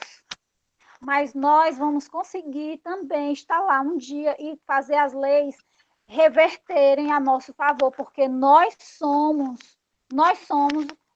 os povos originários, nós precisamos do respeito, nós precisamos desse reconhecimento. Crianças de terceira série, ainda quando se pergunta, quinta série, quem foram os primeiros escravos do Brasil? Eles continuam dizendo que são os povos negros, porque eles não conhecem nem nada de indígena, não conhece, acho que não existe, né? Os primeiros escravos do Brasil, com todo o respeito que eu tenho, nossos povos negros, quilombolas, foram os primeiros escravos, fomos nós indígenas. Então, isso foi uma inquietação minha também lá dentro do Fórum de Literatura, quando eu participava. Eu dizia para o Alan Mendonça, que é outro escritor daqui, eu disse, eu vou corrigir os livros. Ele dizia, minha amiga, você não pode corrigir, mas você pode introduzir a verdadeira história. E é isso que nós estamos fazendo. Eu, Daniel, Ailton Krenak, Márcia Cambeba, Aurito Tabajara, Olívio Jecupé, as pessoas que fazem funk, o que eu acabei de falar agora, o Jecupé, Olívio Jecupé, o filho dele, canta rap, super jovem, um rapaz super inteligente, sabe? Então, todos nós estamos reescrevendo a história, né? Todos nós estamos fazendo a literatura forma de resistência. E eu quero agradecer também, mais uma vez, esse espaço, né? Espero novos convites também, né? Que o GPT vai continuar aí. Enfim, estou aqui à disposição se alguém quiser fazer mais algum comentário, se não, você fica à vontade para dar sequência. Mas alguém, gente? Bom, eu queria comentar essa fala da Thelma, aqui no chat. porque, de fato, Sim. Os povos indígenas foram os primeiros escravizados dessa terra que ficou hegemonicamente chamada de Brasil, mas que tinha tantos outros nomes, entre esses tantos outros nomes, Pindorama, etc, etc. Aqui no Pará, há registros que até a década de 70, a FUNAI, o SPI, depois a FUNAI, tinha um sistema de barracão, né, de aviamento de indígenas. O que é isso na prática? Isso é escravidão. Ou seja, o indígena tinha que trabalhar 12, 14, 16 horas por dia, só que o patrão se chamava FUNAI, o agente da FUNAI. Estou falando da década de 70, né? Colhendo castanha do Pará o dia todo, né? E não recebendo sequer salário, recebendo uma cesta básica, um alimento quantificado, medido ali e regrado pelo agente público, né? Primeiro do SPI, depois da FUNAI. Então, de fato, a escravidão lançada sobre os indígenas, né? E até outros atos de extrema violência, tortura, genocídio, eram bastante comuns até bem recentemente. E tem uma turma que nós sabemos aí, uma turma de fascistoides que querem voltar esses mesmos esquemas e sistemas em relação aos Mundurucus aqui no Pará, né, Yanomamis, etc., estão invadindo de novo as terras, o pouco que ficou de terras indígenas, né? Então a gente precisa de muita resistência, de muita união e resistência. Olha, eu costumo dizer que eu não, né? todo o povo indígena diz e replica, o massacre não acabou, o massacre nunca parou. Nós fomos impedidos, ainda somos impedidos de ser reconhecidos como cidadãos indígenas. Nós não somos cidadãos indígenas. Porque quando se tira o direito de estar na sua própria terra, isso é uma forma de massacre, né?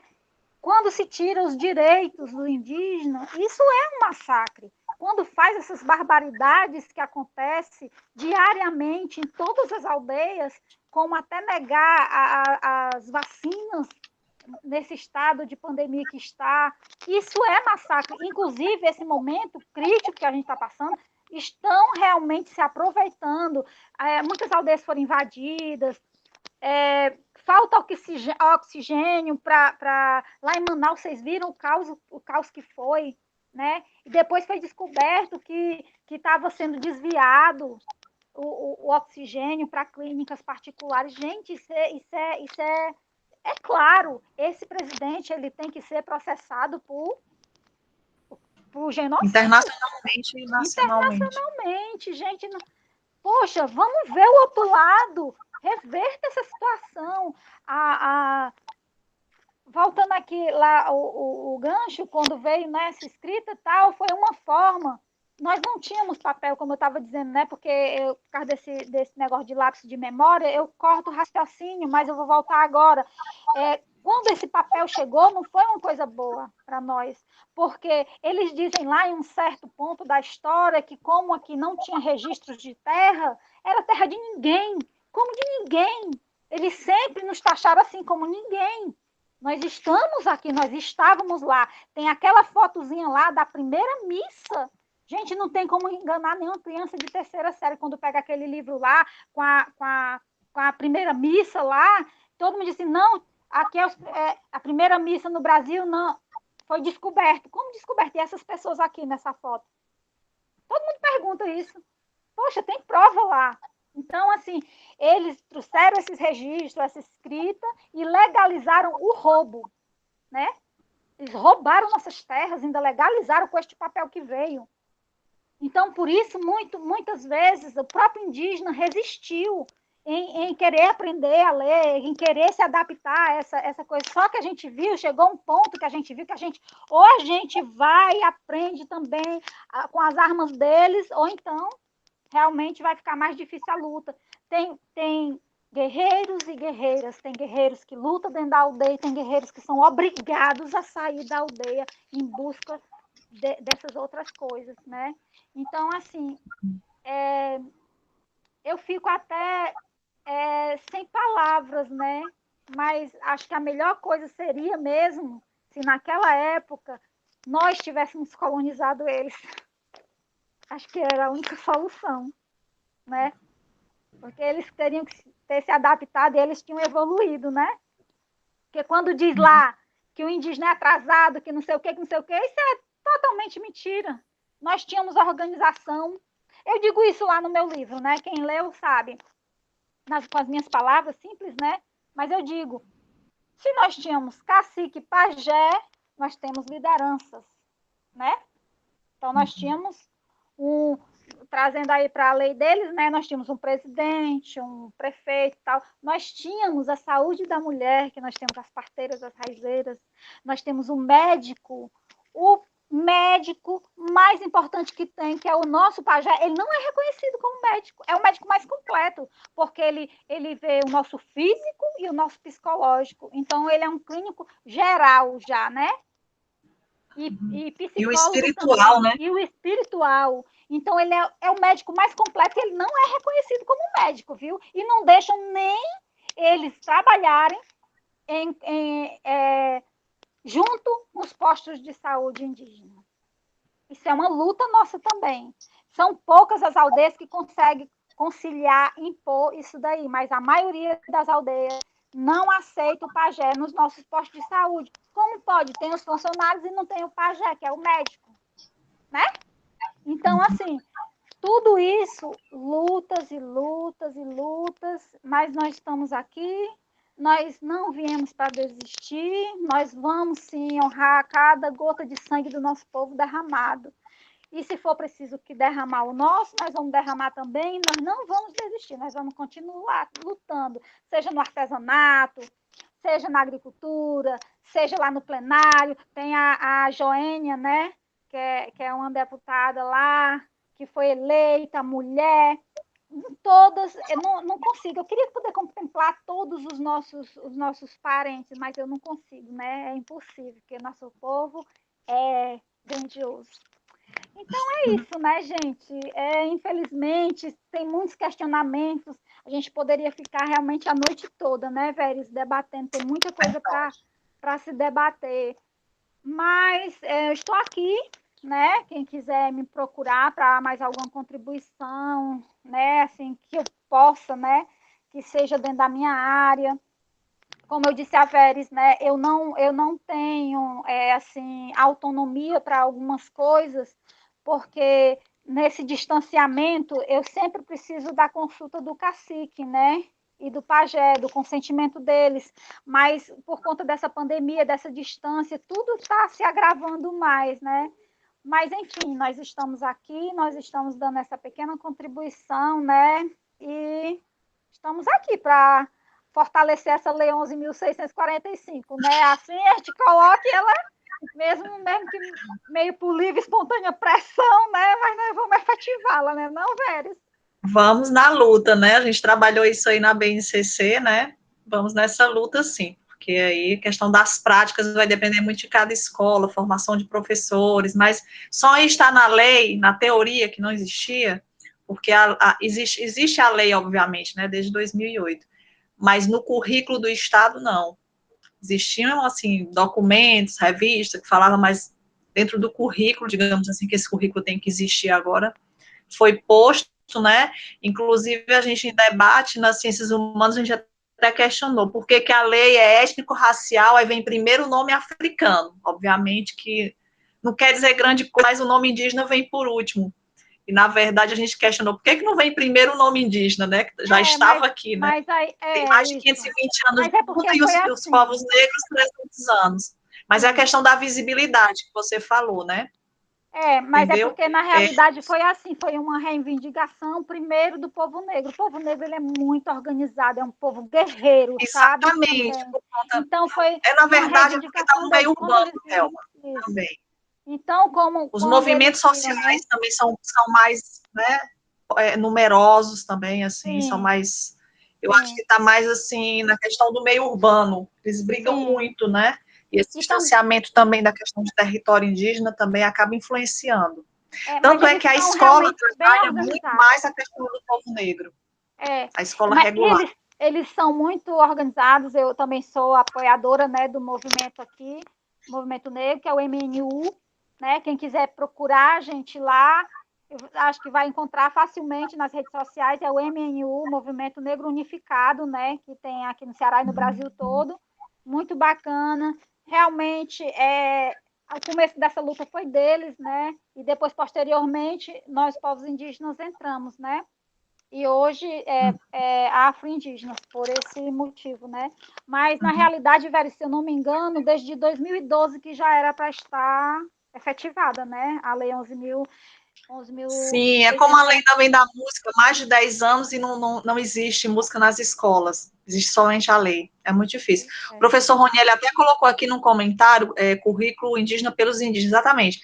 Esse currículo dos estados, né, que a gente trabalhou como redatora, foi ouvindo as escolas indígenas, inclusive o pessoal do Genipapo Canidé participou, Canidé também teve vários encontros, né, de professores indígenas, alunos, monitores, né, que são alunos e alunos também que trabalham no museu de lá e de outras escolas, e foram muitas rodas de conversa para ouvir, né, o que eles queriam que fosse colocado, né, nesse currículo. Aí eles falam da etnohistória, etnomatemática, que as escolas não sabem nem o que é, nem que existiam, e eles trouxeram muitos, assim, conhecimentos nesses debates, né. O professor Roniel colocou aqui também A gente não tem mais tempo, eu acho, mas só para encerrar, que ele tá louco para conhecer a escola, viu, Thelma, dos Tremembés, na beira da praia. Ah, pois deixa eu lhe dizer uma coisa, viu? Porque lá na nossa escola, quando eu falo assim para o público jovem, né? A gente teve lá uma palestra lá na Bienal. Tem outra coisa também da Bienal, bem rapidinho, Veres, que a Bienal inovou também, que foi a Bienal fora da Bienal. Levava nós, né, que demos palestra lá, para fora da Bienal. Né? E a gente fez algumas escolas, a gente fez Tapera das Artes, foi maravilhoso isso daí também, né? Então, assim, agora o que eu ia falar antes, que eu não queria ter perdido o gancho. Sobre a escola, né? Quando eu falo para os jovens, Sim. né? Não tem porteiro na nossa escola, não tem. E tem redário, né? Tem aquela oca gigante, que é como se fosse o pátio, a escola é uma oca gigante e redário. Então, você tem aula ali também na rede, viu, professor Ronieli? Pode dar aula deitado na rede. Tem o Torém, né? Para a gente se fortalecer sempre. Tem aquele vigia que toma conta por ali das coisas e tudo, né? Mas os alunos não são abordados, os alunos vão na hora que quer, assim, entre parênteses, né? Porque somos disciplinados, nós sabemos que temos que ir à aula, então a gente obedece, né? As aulas, professor, que o senhor ia amar, que é pescando, é na mata, sabe? As aulas em campo, né? Ai, são maravilhosas, o senhor realmente vai amar.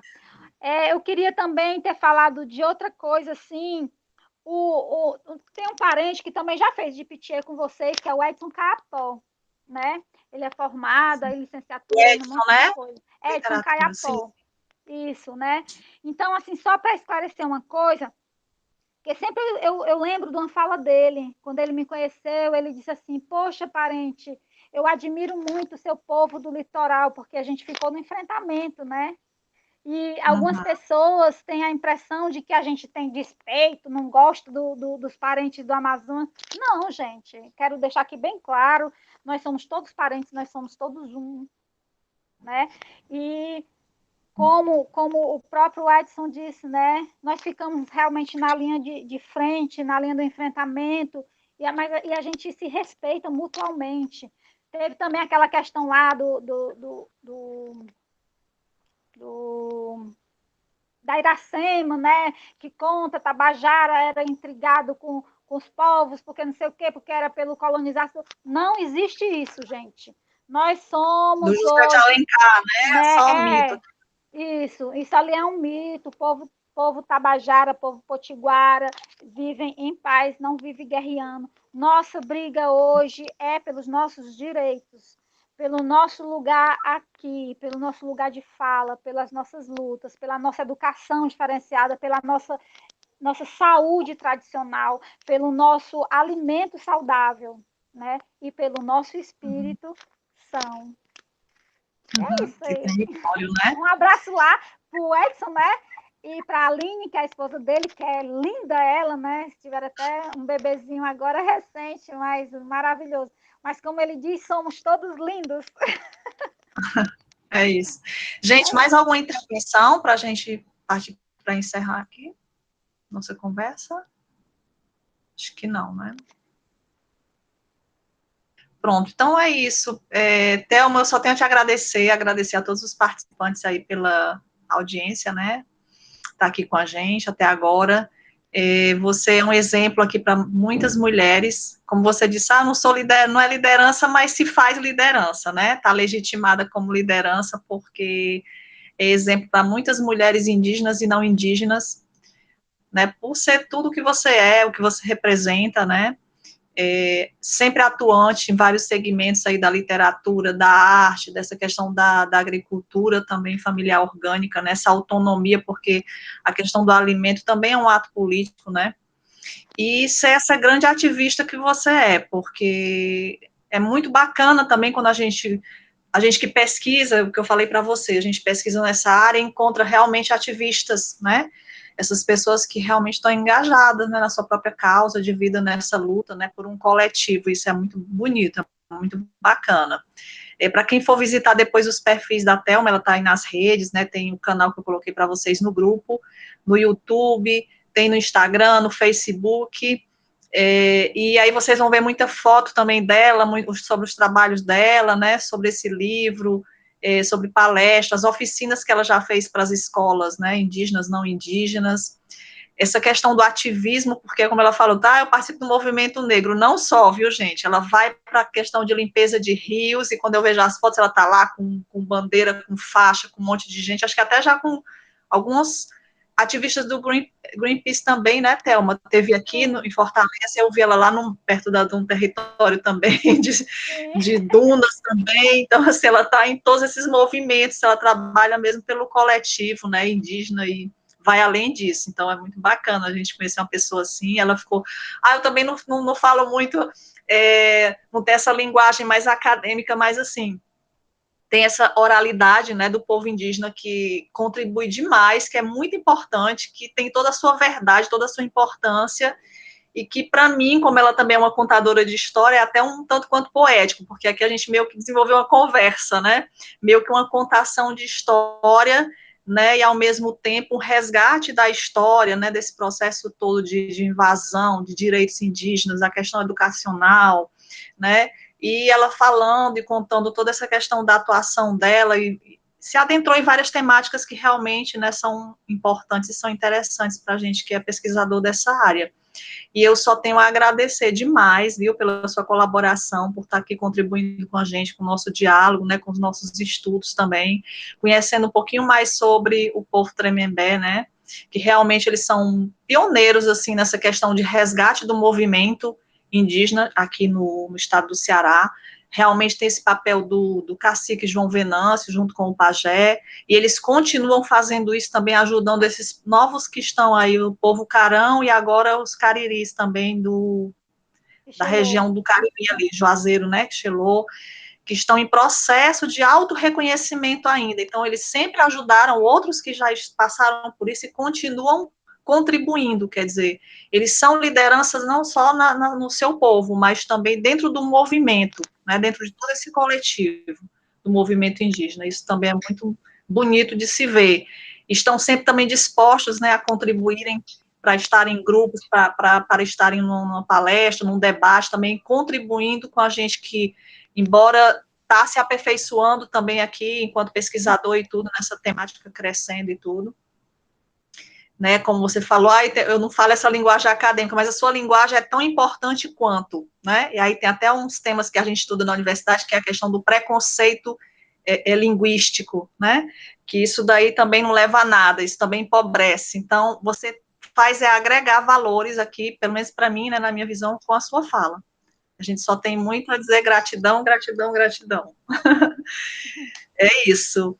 E não sei se o professor Ribamar quer fazer uma última fala e você pode encerrar. Vou deixar para você encerrar, Thelma. Pode ser? Pode. Com alguma o coisa professor vai falar? criativa. Professor Ribamar quer fazer alguma fala final? Eu gostaria só de agradecer a presença da Thelma, né? De todos que participaram. Acho que é importante esse espaço, é um espaço sempre de a gente dialogar sobre essas experiências, né? Fico muito feliz aí com a participação da Thelma, que a gente deve se encontrar em outros momentos, né? E convidar para assistir o nosso colóquio aí, que também vai ter a participação efetiva de lideranças indígenas, de mulheres indígenas, no dia 28 e 29, apresentando trabalho, apresentando suas experiências. Um grande abraço a todos. Abraço. Obrigada também a todos. Continua, gente, participando do GPTE, grupo de estudos, que é maravilhoso. Obrigado, professor Ribamar, Verislene, Tatiane, todos que participaram. Então, nós sempre abrimos ou fechamos um evento com um ritual, um torém. E como eu não posso fazer torém, né? Porque só quem pode puxar é meu cacique, eu vou cantar uma música, né? Mas antes eu vou explicar só um pequeno detalhe, por que eu não sou uma liderança, não sou reconhecida como liderança, embora o meu trabalho, né, talvez simbolicamente sim, mas eu não posso ser reconhecida porque eu não moro na minha aldeia de origem, tá? Embora eu moro em uma aldeia, eu não estou na minha aldeia de origem, então isso dá algumas limitações. tenho contato com o meu cacique, tenho participação nas nossas assembleias, etc., né? Nas marchas, como eu falei, tudo, mas esse detalhe é um impedimento para eu dizer que sou liderança. Só quem pode dizer isso é meu cacique, tá bom? Tá uma justificativa. E teve gente aí que perguntou também, Veres, se vai ficar gravado, que querem ver posteriormente, aí depois você me manda uma mensagem dizendo que eu repasso para o pessoal, está gravado. tá? Então vamos lá. Obrigada a todos, gratidão, sempre gratidão, porque é uma tremembé. Ojande gogira goraripi na purana yo mange. Ojande gogira goraripi na purana yo mange. Ayo mangira, o mangira, ayo mangira, o mangira, o mangira. Tremembé, terra de coco, de azeite, de dendê. Ai, água do coco é doce, eu também quero beber. Tremembé, terra de coco, de azeite, de dendê. Ai, água do coco é doce, eu também quero beber. Vamos dançar e arrochar no catimbó. Amarrar os inimigos na pontinha do cipó.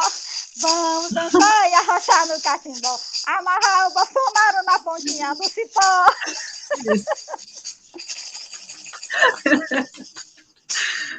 Muito bom.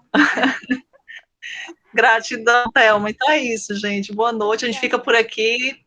Não esqueçam de assinar aí a lista, né? Gratidão, Bia, também, a filha da Thelma que está aí. Não esqueça de assinar a lista de presença de frequência que está aí no chat, tá bom? Então é isso. Boa noite. Até o nosso próximo encontro. Até o próximo encontro, gente. Gratidão a todos.